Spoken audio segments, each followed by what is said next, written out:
ఈరోజు మనము కాశీఖండం 45వ అధ్యాయంలో 53 శ్లోకాలలో దేవాది దేవుని యొక్క అనుగ్రహంతో 64,000 యోగిని మాతలు కాశీ ప్రవేశం చేయడం మనం చూస్తాం. నిన్న మనము విన్నాము ఏమని, ఈశ్వరుడైనటువంటి ఆయన కాశీ బెంగ పెట్టుకున్నాడు. ఆయన అలా ఉన్నప్పటికీ అమ్మవారు కూడా అలా బెంగ పెట్టుకుంది.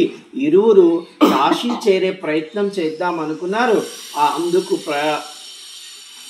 ఆలోచనగా 64,000 యోగిని మాతలను పిలిపించి, మీరు కాశీ ప్రవేశం చేసి, అంటే మీరు యోగిని మాతలు కదా, మీరు ఎన్నో విద్యలు ఉన్నాయి మీకు తెలిసి, ఆ విద్యలలో మీరు ఎన్నో మర్మాలు తెలుసు మీకు, కాబట్టి ఆ మర్మాలతో మీరు మాయ చేయవచ్చు. ఆ విధంగా మీరు దివోదాసుని కానీ దివోదాసు ప్రజలను కానీ మీరు మాయ చేసి కొంచెం ధర్మభ్రష్టం అయ్యేలాగా చేసి, ఎందుకంటే ఆయన ధర్మంగా పరిపాలిస్తున్నంత వరకు మనకి కాశీ ప్రవేశము లేదు. కాబట్టి ఏదో ఒక చిన్న ధర్మలోపం అయ్యేలాగా చేసి మనం కాశీ ప్రవేశము వెళ్ళాలి.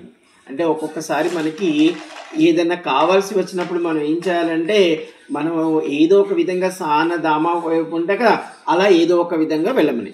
అంటే కాశీఖండము ఇక్కడ చెప్తున్నాడు ఈ యొక్క సుబ్రహ్మణ్య స్వామి, ఓ మునివరా, ఈశ్వరుని ఆదేశం ప్రకారం ఈ యొక్క యోగిని బృందము తమ దేవతా తత్వమును, అంటే వాళ్ళు దేవతలమని అటువంటి తత్వము బయటపడకుండా మారు వేషములో వారణాసిని ప్రవేశించారు. అంటే చూడండి, అంటే వాళ్ళు నేరుగా, ఎందుకంటే ఈ దేవతలకి ప్రవేశం లేదు కాశీలో, కాబట్టి ఎవరైనా దేవతలు ప్రవేశం అంటే వాళ్ళు మాట తప్పినట్టు అప్పుడు. అందుకని వీళ్ళు మారు వేషంలో ఈ కాశీ రావడం జరిగింది. వారి దివ్య భవ్యమైనటువంటి ఆ యొక్క కాంతులతో, వాళ్ళు స్త్రీమూర్తులు కదా, వాళ్ళు ఉన్న ఆ కాంతులతో గొప్ప తేజస్సుతో కాశీ ప్రవేశము చేశారు.